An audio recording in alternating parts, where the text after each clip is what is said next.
Salmo 28, versículo 1. Es un salmo de David, como dice ahí tu Biblia. Muchos de los salmos son de David. Y acuérdate, David, algunos de los salmos son antes de que él es rey de Israel, otros son él ya estando rey.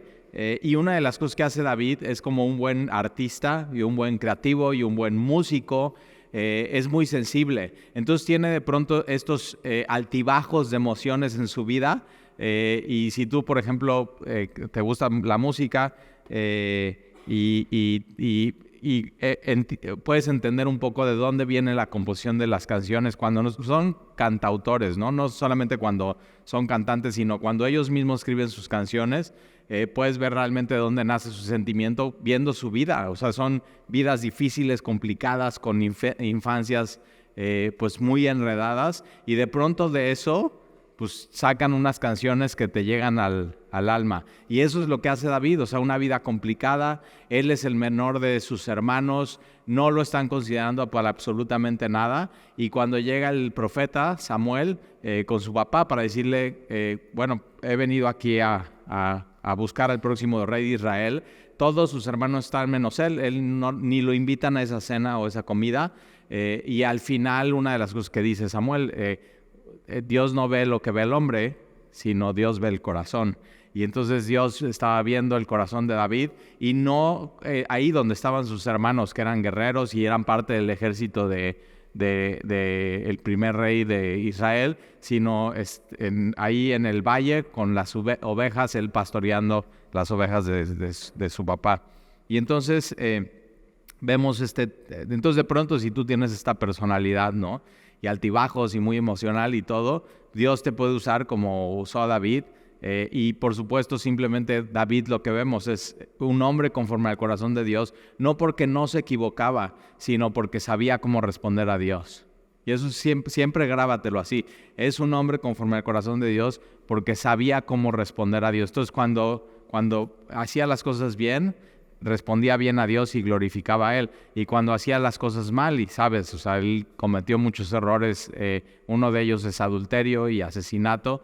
Entonces él lo que hizo fue, cuando se vio confrontado por el profeta Natán, él al final respondió bien a Dios, y uno de los salmos, ¿no?, de su arrepentimiento: lávame y límpiame más y más de mi pecado. O sea, frótame con hisopo y déjame más limpio que el blanco como la nieve. Y eso lo escribe David después de su arrepentimiento. Entonces sabe responder a Dios, sabe arrepentirse, sabe cómo regresar a Dios, y esa es la comunión que él tenía, ¿no?, el cantante de Israel. Y entonces versículo 1 del capítulo 28, él dice: a ti clamaré, oh Jehová. Entonces empieza orando. Muchos de los salmos son oraciones a Dios, y a veces cuando no sabes cómo orar, puedes agarrar los salmos y simplemente leer esta frase y decir: ok, a ti clamaré, oh Jehová, roca mía, no te desentiendas de mí. Entonces así, una oración tú con Dios es: Señor, a ti clamo, tú eres mi Dios, tú eres mi roca. Y eso en el Antiguo Testamento, muy importante. Una roca no es una cosa, si una roca en el Antiguo Testamento es una persona. Siempre que ves esa palabra roca, no es una cosa, no es un objeto, es una persona. ¿Por qué? Porque está apuntando a Jesús, que es nuestra roca, es la piedra angular. Una piedra angular en una construcción era el fundamento. Entonces, si tú de una construcción quitas el fundamento, se cae absolutamente todo. La piedra angular era la que se colocaba en la esquina más importante de la construcción. Si tú quitas la piedra angular, se viene todo abajo. Por eso Jesús cuenta esta historia, ¿no?, de que hay dos hombres, uno prudente, uno imprudente, uno necio, ¿no?, insensato, cabeza dura, negligente, que en vez de construir su casa sobre la roca, la construye sobre la arena. Y entonces viene la tormenta. Ahora en Puerto Vallarta, estaba yo ayer chateando con un amigo, entró un huracán, no sé si viste, y estuvo bueno, duro, 40, 50, casi 60 nudos de viento. Y es eso, a todos les va a llegar el huracán. en su vida, y pruebas y dificultades. La pregunta es, ¿dónde estás edificando tu vida? Y al final Jesús con esta historia está diciendo, tú tienes que edificar tu vida sobre mí, sobre la roca, sobre Jesús. Él es la roca. Él es la roca que desecharon los edificadores. Y los edificadores eran los líderes religiosos en ese tiempo y simplemente dejaron a un lado lo más importante, es el Mesías. O sea, simplemente no lo consideraron. Y entonces, a ti clamaré, oh Jehová, y en una roca, entonces el fundamento es lo que te da seguridad, es donde te puedes parar. Y en medio de situaciones y complicaciones y dificultades, ahí es poder estar estable. Y entonces te da seguridad. ¿Necesitas seguridad en tu vida? Entonces aquí en Jesús la puedes tener. Entonces a ti clamaré, oh Jehová, roca mía, no te desentiendas de mí. David sabía, Dios nunca se va a desentender de mí, pero está sintiendo eso. Nunca ha sentido eso, como que, oye Dios, como que ya te desentendiste de mí.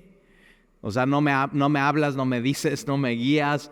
O sea, estoy esperando. Y eso es lo que está sintiendo David. No, Señor, estoy esperando. No solamente necesito clamar a ti, necesito escucharte. Necesito que me digas por dónde ir. Y ese es el sentimiento que aquí tiene David. Entonces a ti clamaré, oh Jehová, roca mía, no te desentiendas de mí, para que no sea yo dejándome tú. Tremenda frase. Entonces no te vayas a desentender de mí, para que no sea yo dejándome tú. Ahora, para mí el mayor temor en mi vida, ¿cuál es tu mayor temor en tu vida? Dices, no, Tali, las arañas y patonas y no, hay gente, por ejemplo, que no soporta y su mayor temor es la oscuridad. O sea, yo conozco gente que no puede estar solo en un cuarto oscuro, simplemente. O hay gente que no aguanta una noche de truenos, aquí como en Veracruz, cuando esas tormentas en la noche y que simbra tu casa. Hay gente que no, que tiene que prender la luz, irse con alguien. Hay gente que teme. Ahora, mi mayor temor es ser yo dejándome Él, dejándome ser yo. Y yo digo, qué miedo.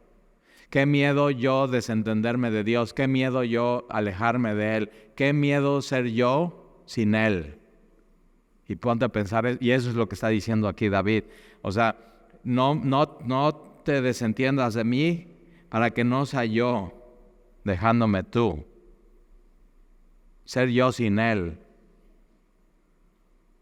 Una vida así, desentendida de Dios, una vida lejos de Dios. Y aquí David entiende, o sea, para que no sea yo dejándome tú, semejante a los que descienden al sepulcro. Entonces, si yo soy yo y tú me dejas, y mi vida sin Dios es muerte. Y eso enseña la Biblia. Tu vida sin Dios es muerte. Entonces ahí está, ese tiene que ser tu mayor temor, alejarte de Dios. Por eso el principio de la sabiduría es el temor de Dios. O sea, temer, alejarte de Él, temer ser tú sin Él, temer no reverenciarlo, temer no honrarlo, temer no obedecerlo, temer no conocerlo. Es eso. Entonces, así yo pongo en mi Biblia aquí, ay nanita, o sea, entonces una de tus oraciones puede ser esa, nunca me dejes, Señor. Ahora Él ya lo prometió, pero está bien, como que te ubica, nunca me dejes, Señor, y yo no permitas que yo nunca te deje a ti. Entonces así estamos bien, así, bien juntos y bien pegados y bien, así estamos bien. Juntos. Para eso fuimos creados, para tener comunión con Dios. Entonces el peor estado del hombre es no ser para lo que fue creado en su vida y no cumplir su propósito. Acuérdate, Dios te hizo, Él es tu creador, de ahí vienes. Entonces, para que no sea yo dejándome tú semejante a los que descienden al sepulcro, o sea, tu vida sin Dios se va al hoyo. Versículo 2, oye la voz de mis ruegos, otra vez. Entonces, a ti clamo, oye la voz de mis ruegos cuando clamo a ti. Entonces, David repite, o sea, oye la voz de mis ruegos cuando clamo a ti, cuando alzo mis manos. Entonces ve cómo, clamo a ti, oro a ti, necesito depender de ti, que no sea yo dejándome tú, no me desampares. Entonces, ¿qué hago? Levanto mis manos, Señor, en entrega a ti. Y es una práctica, puedes en medio de la alabanza levantar tus manos y decir eso: Señor, aquí estoy. Y ya lo vimos en el Salmo 25, versículo 1, a ti, oh Jehová, levantaré mi alma. Entonces es como si tomaras mi alma en mis manos, se va a la muerte, al Seol, a la sepultura. No me dejes, que no sea yo dejándome tú. ¿Y qué haces con tu alma? Señor, mi alma es tuya. Y te amo y clamo a ti, te necesito, y sin ti no puedo vivir. Y es un acto de fe, es un acto de adoración, es un acto de dependencia a Él. Es como aquel que entiende: no tengo nada, y pasa alguien y estás: ayúdame, no tengo nada, ayúdame. Y eso es lo que le estás diciendo a Dios: no soy nada sin ti, ayúdame, Señor. Entonces te animo a que cuando vengas a Semilla, los miércoles, los domingos, en medio de la alabanza, así, alces tus manos a Dios, no solamente en adoración a Dios, sino en dependencia total a Él. Y estás no solamente clamando con tu alma, con tu boca, con tu pensamiento, sino con tu cuerpo. Señor, aquí estoy, ayúdame. Y entonces David dice: cuando alzo mis manos hacia tu santo templo, no me arrebates juntamente con los malos. Entonces él entiende eso. Sí, yo sin Dios soy igual que ellos, pero yo con Dios me vuelvo completamente diferente. Entonces no me arrebates juntamente con los malos y con los que hacen iniquidad, los cuales hablan paz con sus prójimos, pero la maldad está en sus corazones. Hipócritas, paz, paz, paz, pero la verdad hay maldad en su corazón. Versículo 4, dales conforme a su obra, conforme a la perversidad de sus hechos, dales su merecido conforme a la obra de sus manos, por cuanto no atendieron a los hechos de Jehová. Entonces, si tú no atiendes a lo que hace Dios, eso afecta tu comportamiento y se ve en tu vida. Y dice: ni a la obra de tus manos, Él los derribará y no los edificará. Entonces, cuando alguien no pone atención a Dios y se olvidan de Dios, Dios no se olvida de ellos. Y sí les lleva su pago, su merecido, porque Dios es un Dios justo. Dios es un Dios justo. Versículo 6, bendito, y entonces regresa a adorar, dice: bendito sea Jehová, que oyó la voz de mis ruegos. Entonces, ¿cómo empieza? No me desampares, no me dejes, clamo a ti, escucha mi oración, levanto mis manos a ti. Y de pronto en el versículo 6, ya Dios le habló a David. Entonces, bendito sea Jehová, que oyó la voz de mis ruegos. Jehová es mi fortaleza y mi escudo. Ve cómo es, no es Dios es una fortaleza, no es mi fortaleza, Dios es mi escudo. En Él confió mi corazón y fui ayudado. Y puedes decir eso, yo confío en Él es mi escudo, Él es mi fortaleza y no me falló. Y Dios es un Dios fiel, es un Dios que no falla. En Él sí puedes confiar y poner toda tu confianza en Él. En Él confió mi corazón y fui ayudado, por lo que se gozó mi corazón. Entonces, y Jesús en Juan 16:24 dice: hasta ahora nada habéis pedido en mi nombre. Pide, y entonces recibirás para que tu gozo sea cumplido. Y aquí al principio David está: clamo a ti, Señor, clamo a ti. No te olvides de mí, no te desentiendas de mí. Y de pronto Dios le habla y entonces hay gozo en el corazón de David. Entonces, cuando oramos y clamamos a Él y dependemos de Él y alzamos nuestras manos a Él, Él es fiel y Él nos contesta, y entonces viene gozo a nuestra vida. Y puedes ver eso, puedes ver en tu vida la fidelidad de Dios por medio de la oración. Entonces, y fíjate, versículo 7, mi fortaleza, mi escudo, en Él confió mi corazón, fui ayudado, por lo que se gozó mi corazón y con mi cántico le alabaré. Entonces tiene una O sea, empieza con clamor, de ahí con entrega a Dios, de ahí con adoración y termina con cántico a Dios. Y así debe de ser. Entonces, con mi cántico le alabaré. Versículo 8, Jehová es la fortaleza de su pueblo. Te das cuenta, primero es singular y está hablando, es mi fortaleza, es mi escudo, pero en el versículo 8 ya es congregacional. Entonces, Jehová es la fortaleza de su pueblo, no solamente de mía, sino de todos, de su pueblo.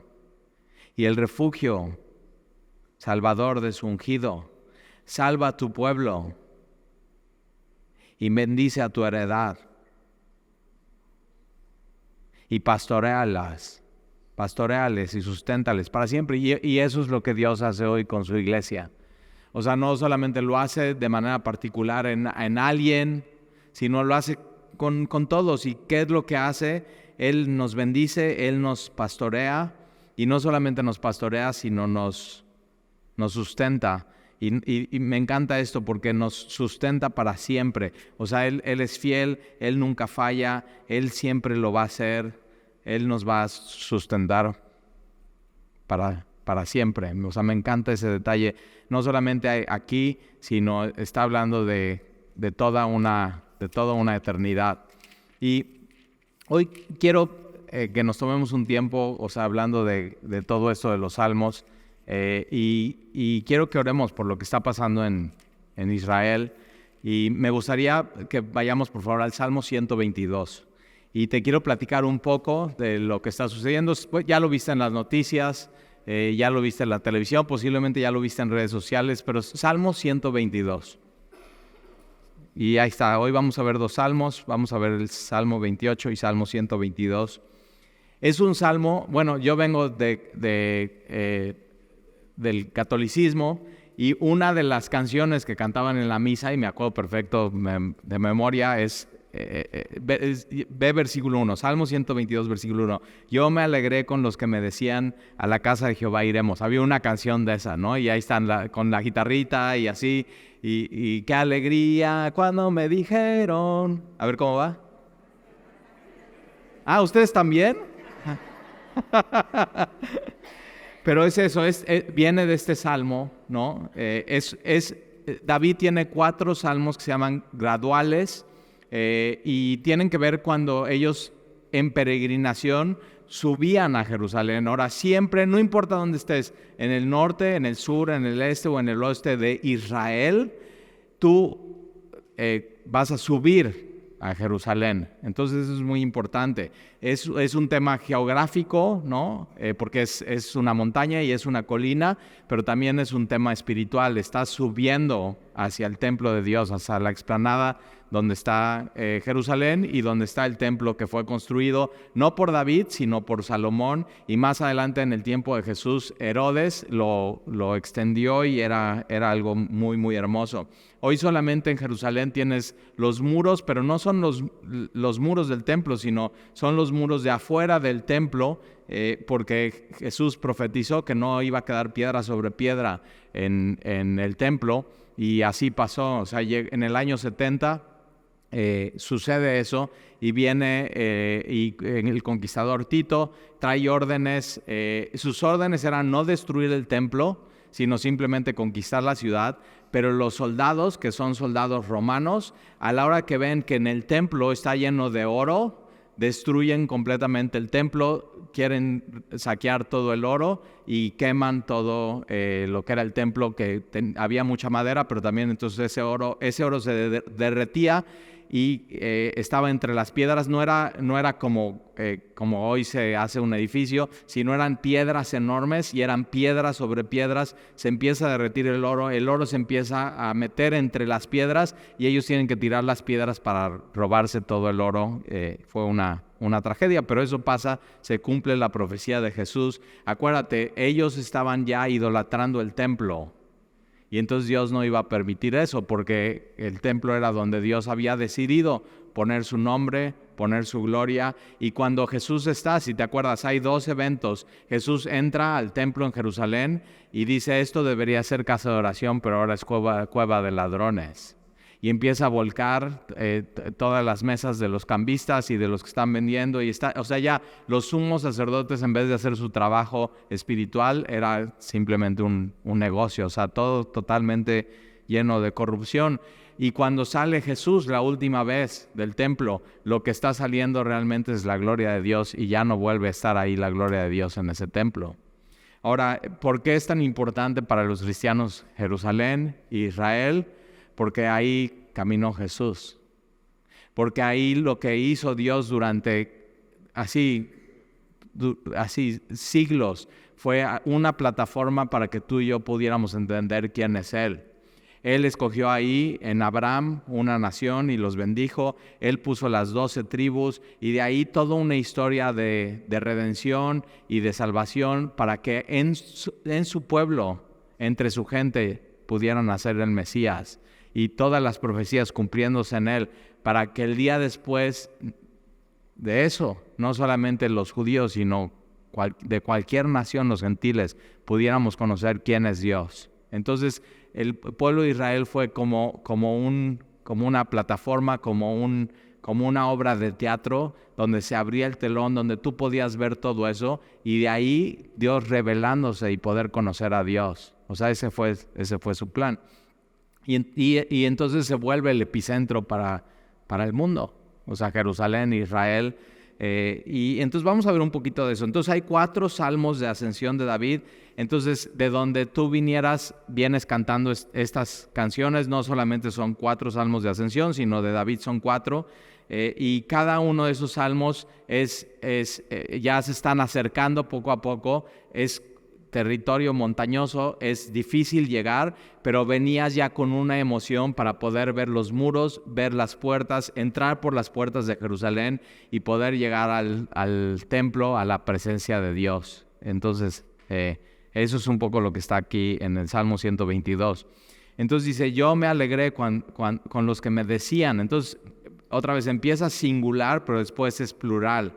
Entonces, yo me alegré, pero me alegré con los demás. Entonces está hablando del pueblo de Dios, está hablando del pueblo de Israel. Y cuando me decían, a la casa de Jehová iremos, nuestros pies estuvieron dentro de tus puertas, oh Jerusalén. Jerusalén que se ha edificado como una ciudad que está bien unida entre sí. Y tiene que ver con unidad, ¿no? Y realmente los judíos son una sociedad y un pueblo que están bien unidos.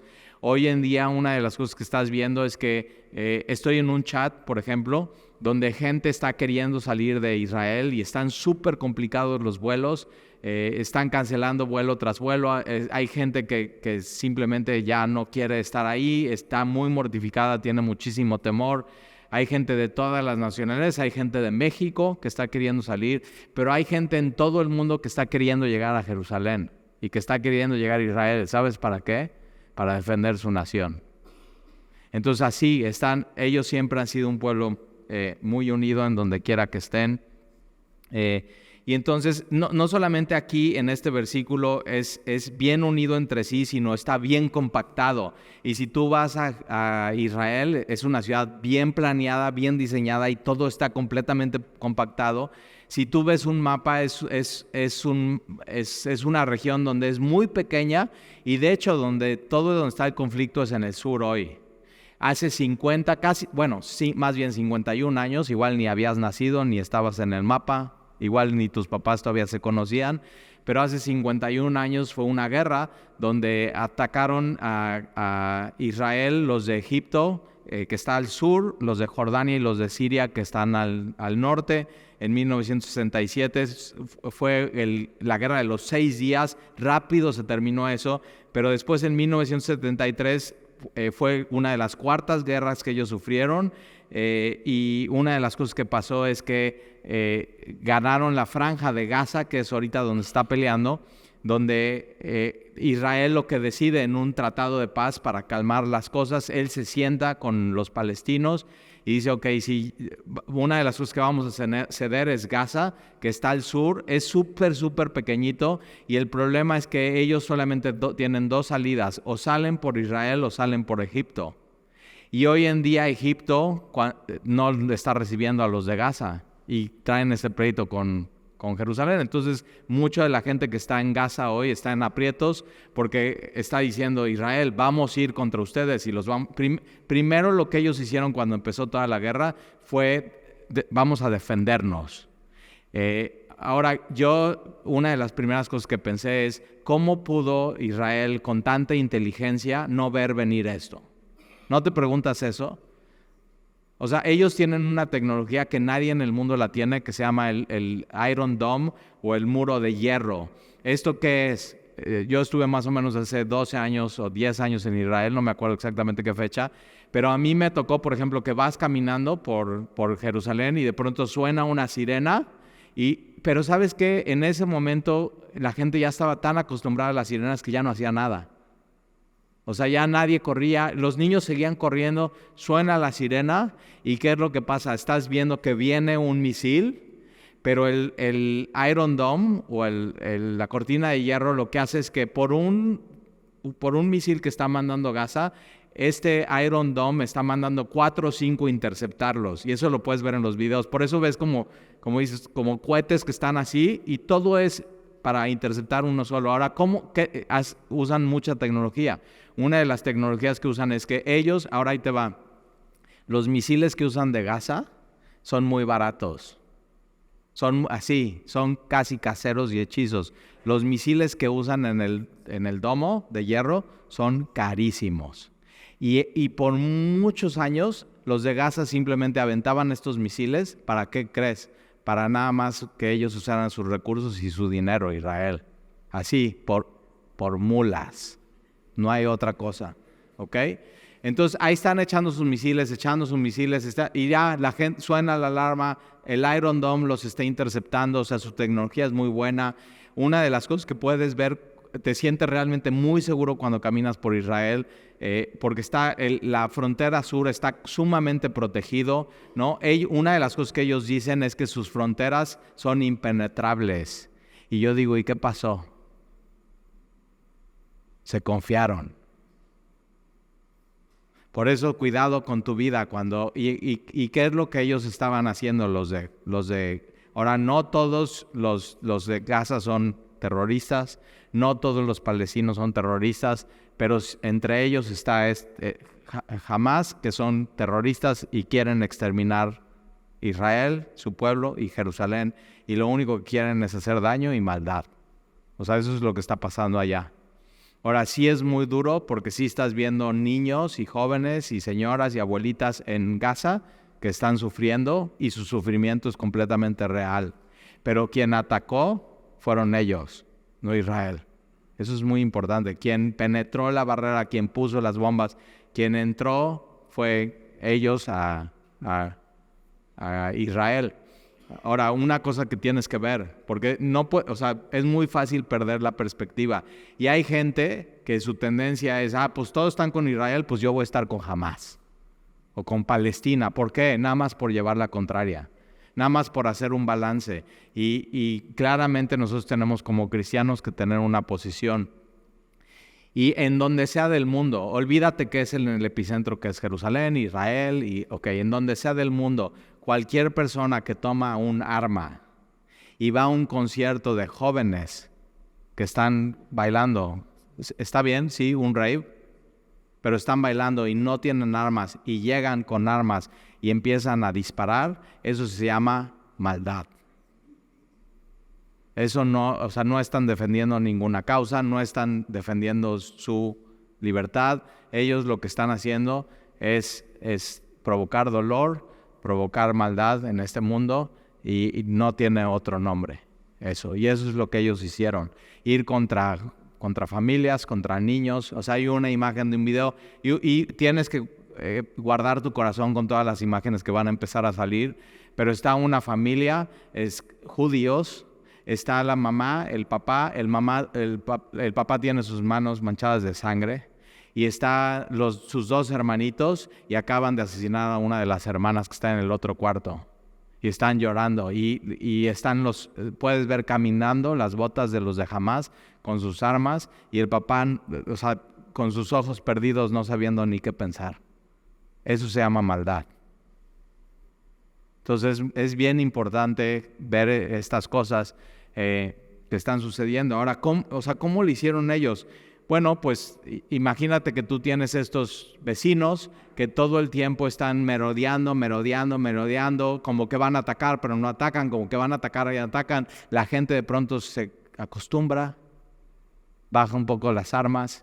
Viene la celebración de Yom Kippur, que es el día del perdón o de la expiación, y después viene Tabernáculos, que es Sukkot. Todos están en su casa, todos están cenando, todos están tranquilos, y ellos aprovechan eso, entran por tierra, entran por aire, se capacitan en países como Australia para usar estos como parapentes, o sea, completamente planeada la maldad, y llegan a atacar. Entonces, ¿qué es lo que está pasando? Ahorita ellos ya cerraron Israel sus fronteras, ya no están entrando más terroristas, y ellos ya, en vez de estar a la defensiva, ahora van ellos a la ofensiva. Y eso es lo que está pasando. Ahora, ¿qué nos toca hacer a nosotros como cristianos? Ahora ahí te va, todavía no es Armagedón, todavía no es el fin del mundo. O sea, Jesús dice eso: cuando escuches de guerras y rumores de guerras, ya viene, pero todavía no es el fin.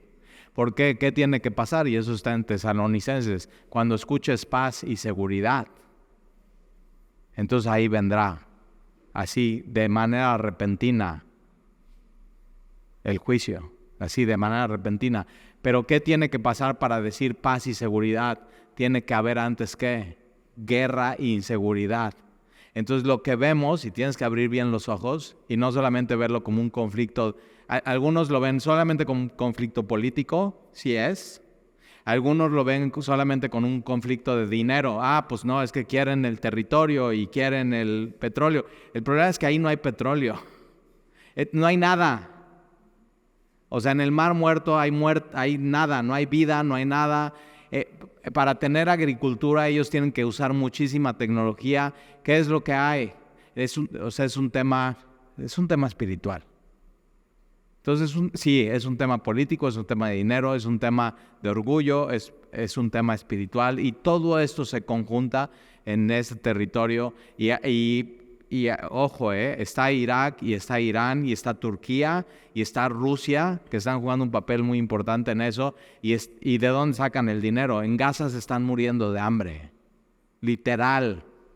De pronto hay bebés que no tienen leche, pero de pronto ellos sí tienen estos misiles de $100 cada uno. ¿De dónde viene el dinero? Entonces, todo eso, mientras todo eso está pasando, tienes que abrir los ojos. ¿Por qué? Porque entonces un día va a llegar alguien que va a jugar las fichas de alguna manera y se van a firmar tratados de paz y seguridad, y entonces, ahí sí, ahí viene el fin. Pero todavía no es. Entonces, ¿qué nos queda? Abrir bien los ojos, tener discernimiento, no meterte en pleitos, ¿no? En posiciones, ser muy claro con tu postura, y orar por ellos. O sea, orar por las familias que han perdido sus hijos, sus jóvenes, sus ancianos, orar y vamos a seguir leyendo.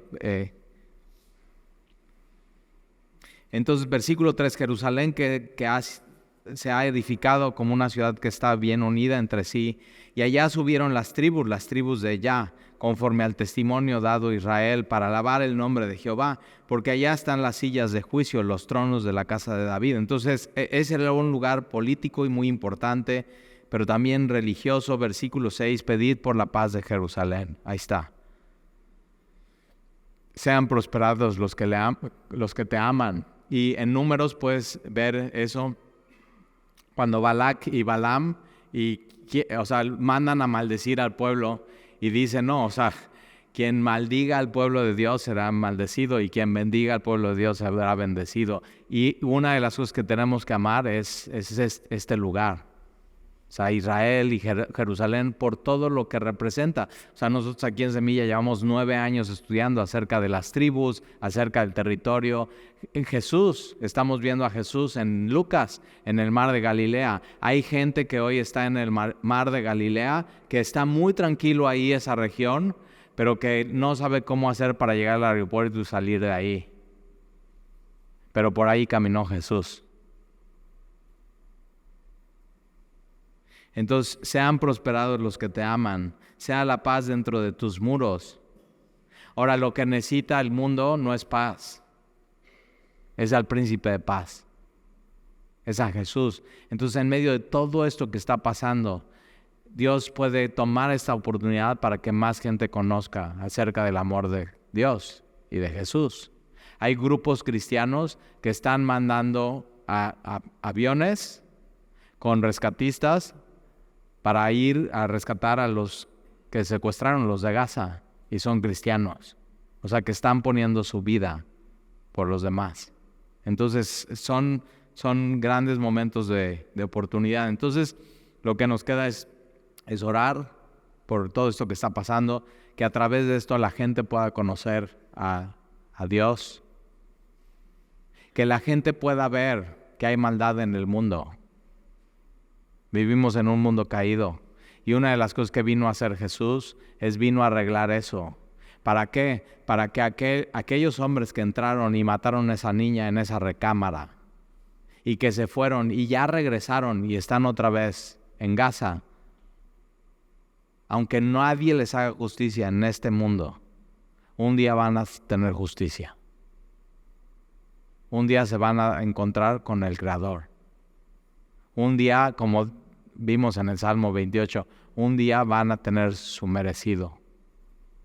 Pero el mismo Dios que hace eso puede tomar a esta familia y darles consuelo y darles ánimo y restaurar sus vidas. Es el mismo Dios. Entonces, Dios no se le pasa todo esto que está sucediendo. Dios, una de las cosas que pasa, Twitter, redes sociales, los comentaristas de Fox y de Televisa y de TV Azteca, ellos omiten que Dios en medio de esto está haciendo algo. Y entonces no podemos omitir eso. Tenemos que estar muy bien y con los ojos muy claros en lo que está sucediendo. Entonces, pedid por la paz de Jerusalén, sean prosperados los que te aman, sea la paz dentro de sus muros y el descanso dentro de tus palacios. Por amor de mis hermanos y mis compañeros diré yo, la paz sea contigo. Por amor a la casa de Jehová nuestro Dios, buscaré tu bien. Ahí está. Entonces, déjame orar y oremos por esto que está sucediendo. Oremos porque el mundo pueda reaccionar a estas cosas. Que esto no, una de las cosas que yo me he dado cuenta en los últimos tiempos con redes sociales es que viene la pandemia y todo el mundo se vuelve experto en la pandemia. Pero entonces, crea dos posiciones. Hay dos bandos. Los que están a favor de la vacuna y los que están en contra de la vacuna. Viene la guerra de Ucrania con Rusia y se crean dos bandos. Y ahorita va a suceder. Viene la guerra de Israel y Gaza o Hamas y se van a crear dos bandos. Y una de las cosas que es eso, que el mundo de hoy quiere ver dos cosas diferentes, cuando lo que la Biblia enseña es que todos somos hijos de Adán. Y no nos dividimos por de dónde somos o nuestro color de piel o nuestro idioma o nuestra nacionalidad, sino, todos somos una sola humanidad. Y entonces todos necesitamos al mismo Dios. Y todos necesitamos a Jesús como Señor y Salvador. Y todos necesitamos entender eso en nuestra vida. Todos somos hijos de Adán, pero todos en Jesús, el Hijo del Hombre, el Hijo de Dios. Podemos tener restauración y salvación y ver estas cosas de una manera mucho más clara y no irnos a los extremos, sino tener una posición clara. ¿Y con quién estamos? Estamos con Israel. Es eso, así. Yo les he estado escribiendo a mis amigos judíos de México y digo, uno de ellos, ¿no? Le hablé por FaceTime de video y no me contesta y me pone, estoy aquí en la sinagoga, estamos viendo el tema de Israel, así me pone. Y yo digo, estoy contigo, amigo, estamos con ustedes. Tengo un amigo, muy buen amigo, que su hermano es rabino en Israel. Y su hijo estaba en un año en un kibutz en Israel. Y su otro hijo estaba de luna de miel en Israel. Y yo digo, ¿qué onda? Estamos con ustedes. O sea, al final ellos son el pueblo de Dios. Y aunque se les pasó a muchos de ellos el Mesías, no a todos, a Pablo no se le pasó, a Juan tampoco, a Andrés tampoco, a Pedro tampoco. Y cuando viene Pentecostés, a 3,000 creyeron en el Mesías, después 5,000.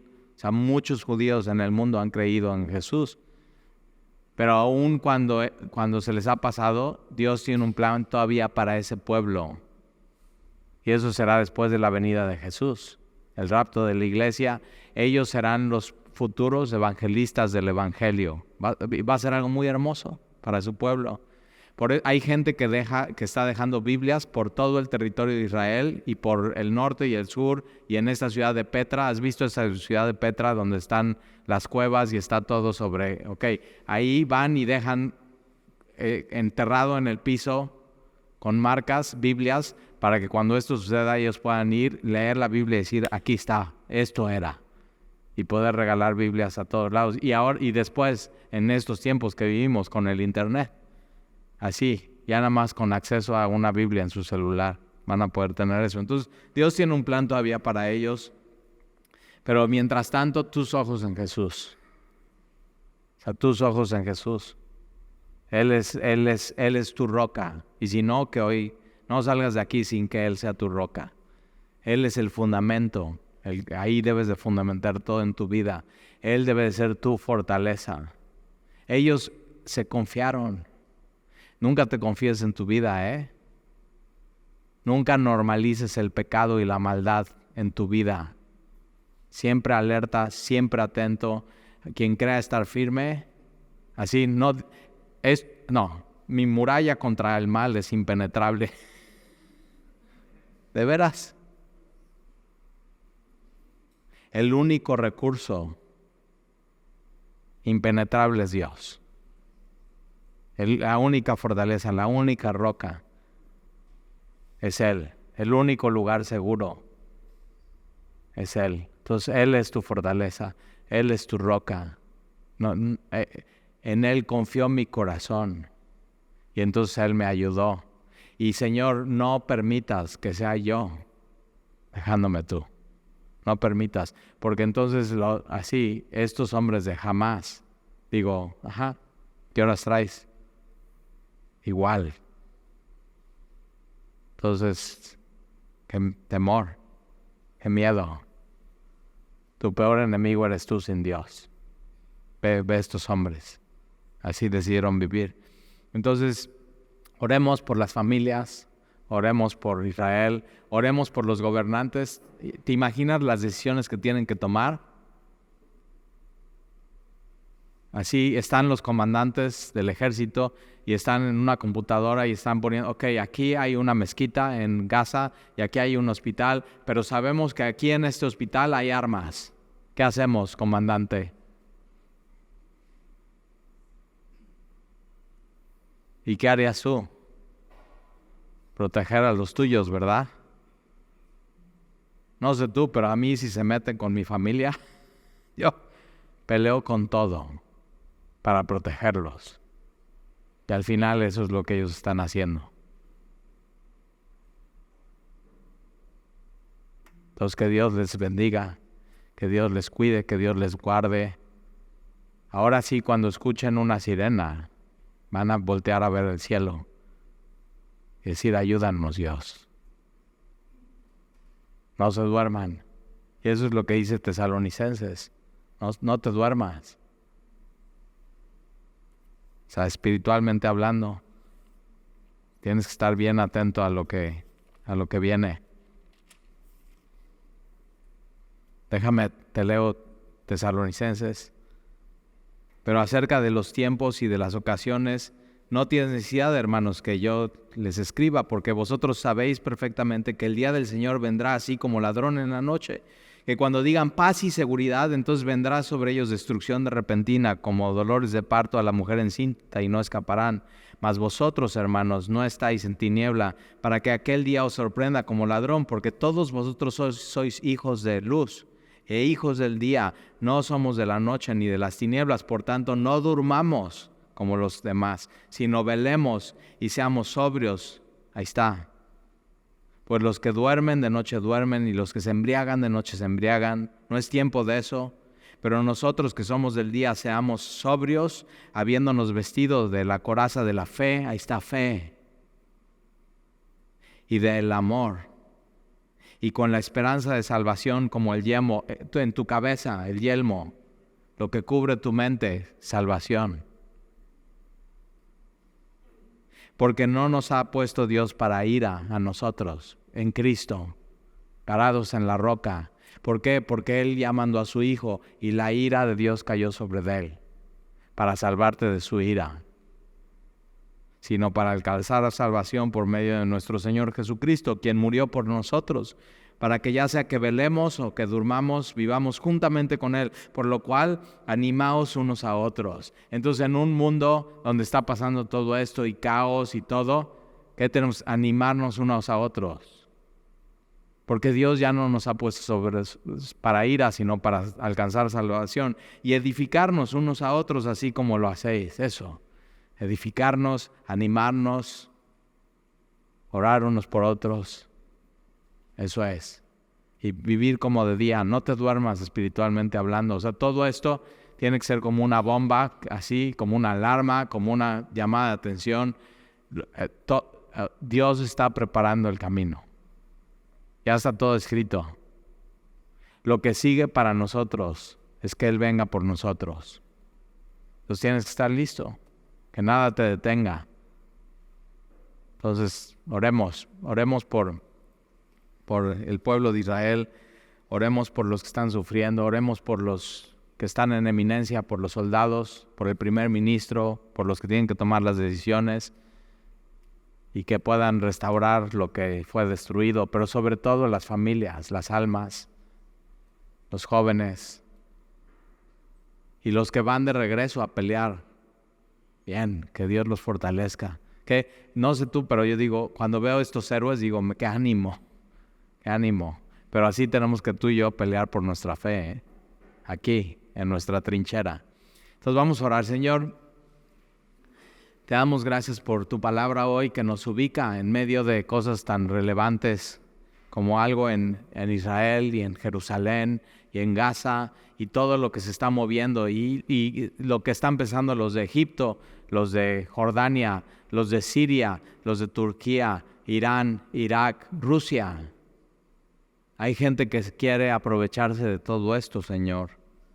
Y te pedimos por tu pueblo, el pueblo judío, los que tú elegiste, Señor, tú tienes gente ahí, Señor, que te conoce y te ama. Y, Señor, yo te pido que uses a los cristianos para amar, para llevar el evangelio, para hablarles de ti, para orar, para apoyar económicamente a todo lo que está sucediendo.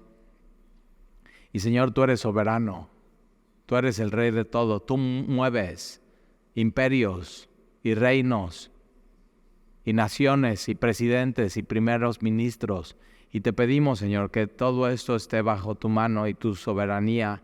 Y mientras, Señor, nosotros viendo de lejos lo que sucede, esperándote, poniendo nuestra fe en la roca que es Jesús, donde podemos estar seguros. Te pedimos por todos los que han sufrido. Para ellos están declarando esto como el atentado de las Torres Gemelas en Estados Unidos, una tragedia, algo terrible, algo que no debió haber sucedido. Y yo te pido por todos ellos, Señor, que consuele sus corazones y que podamos estar viendo, Señor, tu mano. Extiende tu mano, Señor. Protégelos. Te pedimos por todos los gobernantes, pero sobre todo, Señor, que podamos ver cómo esto se está organizando para que un día haya paz y venga al final. Y te amamos, Señor, y te bendecimos. Yo te quiero pedir aquí, Señor, por alguien que tenga diferentes necesidades, que esté clamando a ti, que tú, Señor, como dice David, no le desampares, sino extiendas tu mano y le ayudes, le bendigas, lo guíes, pongas tus ojos, Señor, sobre esa persona. Y, Señor, una vez más nosotros aquí ponemos toda nuestra esperanza en ti. levantamos nuestra alma a ti, te la entregamos. Nos damos cuenta que vivimos en un mundo caído, peligroso, difícil, pero con esperanza en ti. Y te lo pedimos, Señor. Te lo pedimos en el nombre de Jesús. Amén. Amén.